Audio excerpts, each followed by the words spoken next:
नेपाल में जो हाल है वो आप सब जानते हैं और अब कैसे वहां पर जो तख्ता पलट हो रहा है, वहां पर जो हालात है उससे भारत पर क्या असर हो रहा है ये आपको जानना है। और अब आगे क्या होगा, कैसे भारत के पड़ोसी लिटरली एक एक करके सारे जलते जा रहे हैं। रिमझिम के 5 पॉइंट्स में आपको यही जानना है। सबसे पहला पॉइंट, नेपाल में तख्ता पलट से भारत पर क्या असर पड़ेगा। दूसरा देखिए कैसे एक ही स्क्रिप्ट से हुआ नेपाल और बांग्लादेश का तख्ता पलट, क्योंकि अभी पिछले साल ही हमने देखा था बांग्लादेश में जो इस वक्त आपको नेपाल से तस्वीरें आती हुई दिख रही है वही बांग्लादेश से आई थी और वही पैटर्न था, तो अब उस पर भी बहुत सवाल उठ रहे हैं। तीसरा है कैसे जले भारत के सारे पड़ोसी देश और कैसे एक ही पैटर्न पर ये सब कुछ जो सिविल अनरेस्ट है वो पैदा किया जा रहा है। चौथा है पीएम की पत्नी को जला दिया, लिटरली उनके घर में आग लगा दी, कितना उग्र हुआ प्रदर्शन ये भी आपको जानना है। और पांचवा है नेपाल का जेनजी आखिरकार चाहता क्या है और अब आगे क्या होगा। नमस्ते, मेरा नाम रिमझिम जेठानी है और आप रिमझिम के 5 पॉइंट्स देख रहे हैं। सबसे पहले नक्शा देखिए कि देखिए ये जो नेपाल है हमारा पड़ोसी देश, ये और भारत, इसकी आप जानिए कि हमारे 5 ऐसे राज्य हैं जिससे बॉर्डर लगती है। वहाँ पर आपको उत्तराखंड दिखेगा, ये उत्तर प्रदेश, ये बिहार, ये सिक्किम, ये वेस्ट बंगाल और इसके ऊपर है चाइना। और अगर नेपाल में कुछ हो रहा है तो ऑटोमेटिकली देखिए सीमा के सहारे जितने भी हमारे राज्य हैं वो एक तरीके से उन पे असर देखने को मिल रहा है। मैं आपको बताती हूँ कैसे, लेकिन आप ये देखिए अगर मैं आपको अकेला नेपाल का नक्शा बताती हूँ तो ये वो जो लाल बिंदु में है ये वो एरियाज है वहाँ पर सबसे ज़्यादा हिंसा देखी गई है और काठमांडू यहाँ पर सबसे ज़्यादा। अब आप आगे बढ़िए कि कैसे हमारे 5 राज्यों से बॉर्डर लगती है नेपाल की और ये पूरा कितना एरिया है, लगभग 17,070 किलोमीटर, माफ कीजिएगा 1,770 किलोमीटर, इतना इसकी बॉर्डर लग रही है। और आपको ये भी जान लेना चाहिए कि भाई भारत से नेपाल जाने के लिए कोई पासपोर्ट कोई वीज़ा की ज़रूरत नहीं है, लिटरली बसेस चलती हैं, ट्रेन जाता है, ट्रकें जाती है। गोरखपुर वाला भी एक बॉर्डर मैं भी बहुत पहले गई थी, तो एकदम वहाँ पर बस नॉर्मली पूछते हैं और फिर आपको आगे बढ़ने देते हैं। अब उसी नेपाल में अगर कुछ हो जाता है तो भाई सवाल तो उठता है कि कैसे नेपाल से अगर वहाँ पे इतना हिंसा हो रही है तो कभी जो हमारे बॉर्डर ये जितने भी राज्य हैं और मेनली जो एरियाज़ हैं बॉर्डर पर, नेपाल के बॉर्डर पर, उन पर ना असर आ जाए, वहाँ से लोग भाग के इधर ना आ जाए।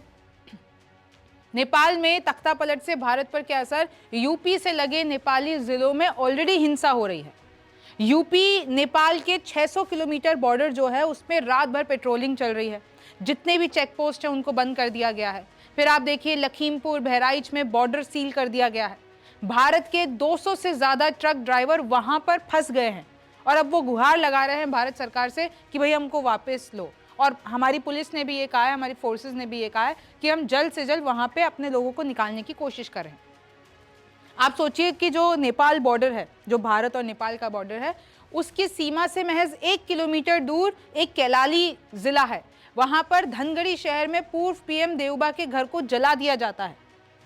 एक तो आप अगर देखेंगे दूसरे पूर्व पीएम, जैसे कि मैं आपको आगे बताऊंगी, उनकी वो लिटरली उनके घर को जलाया तो उसके घर के अंदर उनकी बीवी थी और उनकी भी मौत हो गई जलने के कारण। इधर भी देउबा और पत्नी की बेरहमी से पिटाई की, प्रदर्शनकारी भारतीय सीमा में घुसने लगे तो फिर जो हमारी पुलिस थी, एसएसबी थी, उन्होंने उनको वापस भेज दिया। तो बॉर्डर पर बहुत हमारी सेना, हमारे पुलिस फोर्सेस, हमारे सब तैनात हैं।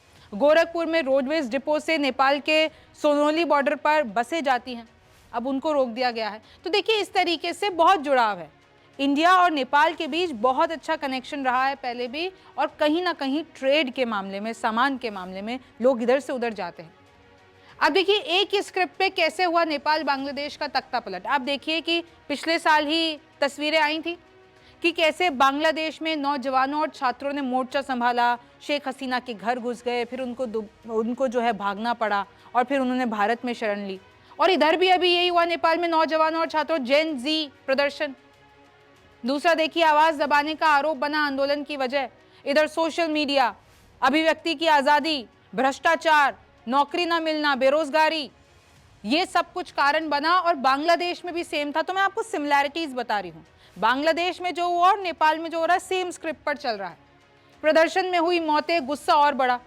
भाई उस प्रदर्शन में भी बहुत लोग मारे गए थे बांग्लादेश के, और इसमें भी अभी तक का जो आंकड़ा है 22 मौतें हो चुकी है और कई घायल हैं।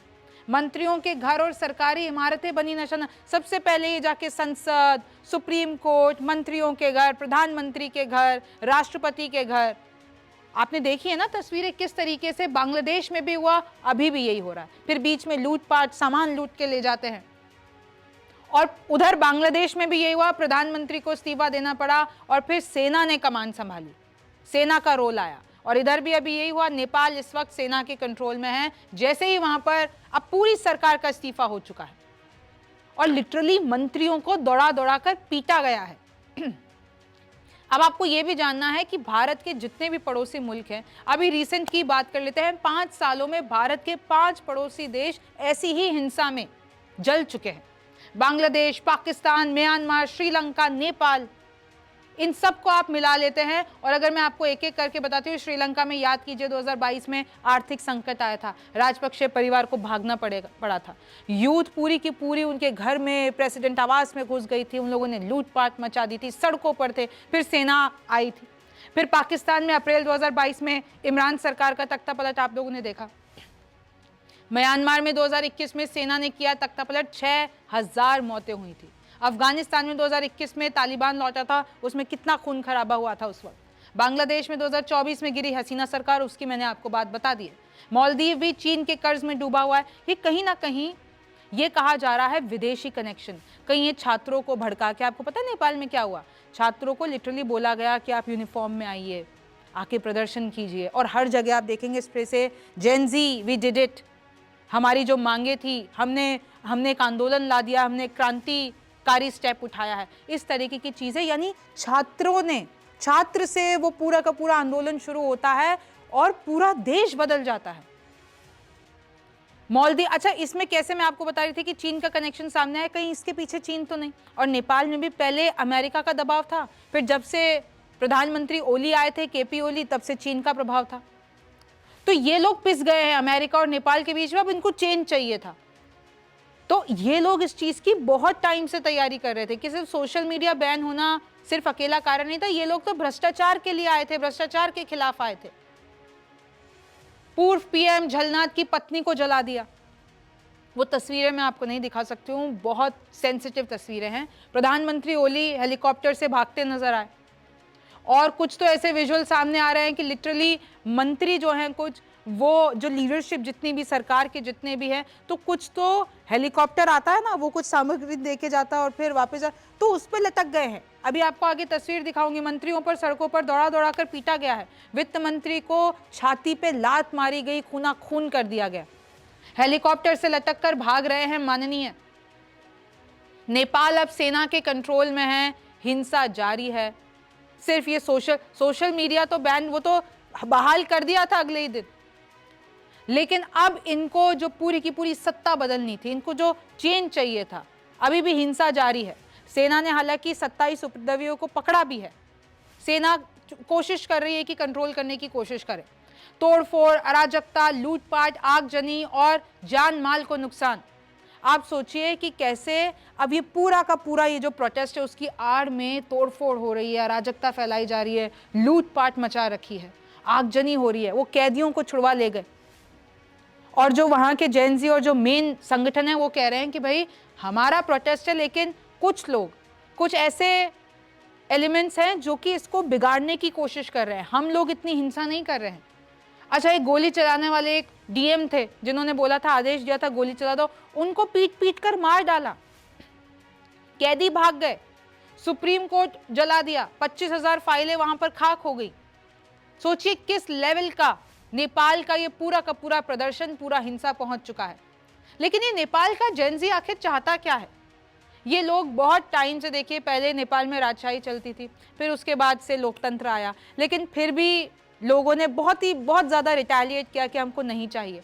फिर उसके बाद अभी जब से डेमोक्रेसी आई थी, ये लोग संभालने की कोशिश कर रहे थे, लेकिन इतने तख्ता पलट देख लिए, इतनी सरकारें गिरती हुई, इतना भ्रष्टाचार देख लिया। और क्या चल रहा था, ये जितने भी ये जो नेपोटिज्म के आरोप लगाए ना, ये जितने भी नेता हैं, जितने भी गद्दी पे बैठे हुए थे, इनके बच्चे लैविश रील्स डालते थे, ब्रांडेड रील्स डालते थे कि ब्रांड्स पहन के, कभी विदेश जा रहा है, कभी ऐशो आराम की जिंदगी।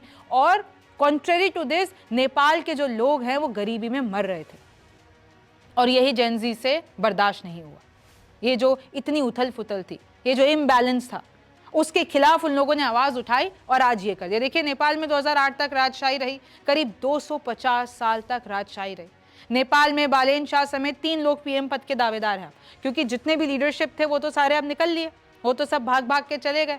लेकिन अब जो कहा जा रहा है किस तरीके से, देखिए ये भी हो सकता है सेना देश चलाएगी, दबदबा बढ़ेगा। एक वो कांतिपुर टीवी है, मीडिया चैनल है, उसको उसके हेडक्वार्टर को आग लगा दी। जेन ज़ी बोल रहे हैं ये हिंसा हमारी नहीं, ये आदिवासी अवसरवादियों का काम है, यानी ये हमने नहीं किया है, ये बीच में कुछ एलिमेंट्स है वो ये कर रहे हैं। नेपाल में फंसी भारतीय महिला बोली होटल जलाया, डंडे लेकर पीछे दौड़े, वहां से हम भारतीयों को निकाला जाए। अब देखिए जो मैं आपको नाम बता रही थी कि कौन अब सत्ता संभाल सकता है, ऐसे कुछ नाम सामने आ रहे हैं जो कि इस आंदोलन का चेहरा भी रहे, जैसे कि पूर्व टीवी होस्ट और deputy PM Ravi Lamichhane, rapper से मेयर बने बालेन शाह, इनकी चर्चा हो रही है। फिर अगर आप आगे देखते हैं, सामाजिक कार्यकर्ता सुदन गुरुंग आंदोलन का जो चेहरा है, 36 साल के हैं और हामी नेपाल नामक एनजीओ के अध्यक्ष भी हैं। ये देखिए 3 चेहरे इस वक्त जो आप देख रहे हैं। कहा जा रहा है कि ये अब जो नेक्स्ट कोई भी ऐसा स्टेप हो सकता है, अभी तो सेना के कंट्रोल में, अब सेना का दबाव बढ़ता है, कोई दूसरा संगठन आता है, ये सब वक्त बताएगा। लेकिन अब मैं आपको कुछ तस्वीरें दिखा देना चाहती हूँ। देखिए नेपाल और भारत के बीच का बॉर्डर कुछ इस तरीके से दिखता है। आप देखेंगे कि बहुत ही ज़्यादा तामझाम नहीं है, ये रूट खुला रहता है। ये है रुपई ईडिया बॉर्डर और इसी तरीके से दूसरे बॉर्डर बने हुए हैं। तो बहुत ज़्यादा जैसे इंडिया पाकिस्तान का बॉर्डर देखेंगे तो वो एकदम अलग है, बहुत ज़्यादा सिक्योरिटी। लेकिन ये थोड़ा सा हमेशा से ऐसे खुला आता जाता वाला रहा है, आपको पासपोर्ट की ज़रूरत नहीं, वीज़ा की ज़रूरत नहीं। ये सुप्रीम कोर्ट की तस्वीरें हैं। सोचिए सुप्रीम कोर्ट में आग लगा दी, ये जो आपको फाइल्स का बंडल दिख रहा है ये सब खाक हो गई। ये देखिए ये नेपाल का पार्लियामेंट है, इस तरीके से संसद को आग लगाई गई है। तो ये यूथ्स अगेंस्ट करप्शन, यानी वहां का जेन ज़ी बस एक ही पोस्टर लिए घूम रहा है कि हम भ्रष्टाचार के खिलाफ थे, और ये रैली लोग भ्रष्टाचार के खिलाफ कर रहे थे। अब देखिए दीवारों पे लिख रखा है जेन ज़ी वी डिड इट, और एक ये तस्वीर सामने आई है कि ये जो सामग्री के साथ 2 जने लटके हुए हैं और हेलीकॉप्टर से कहीं और जा रहे हैं। फिर आप आगे देखिए कैसे वहाँ की ये वाली तस्वीर है कि कैसे केपी ओली जो कि प्रधानमंत्री और हेलीकॉप्टर से भागते हुए नजर आए। ये आपको आगजनी की तस्वीरें दिखेंगी, राइफल लेके उतरे हुए हैं, हथियार लेके उतरे हुए हैं। तो अब ये जितनी भी हिंसा है वो कहाँ जाके रुकती है, आगे क्या होगा? सेना कमान लेती है, ये लोग और अभी हिंसा करेंगे या शांत हो जाएंगे? क्योंकि अभी सेना और ये जितने भी आंदोलनकारी फेसेस हैं उनका अभी एक मीटिंग होने वाली है, उसमें एक फैसला होगा। अब इस पे आगे क्या होता है ये तो वक्त बताएगा। आप न्यूज़ 24 देखते रहिए। मेरा नाम रिमझिम जेठानी है, आपसे फिर मुलाकात होगी।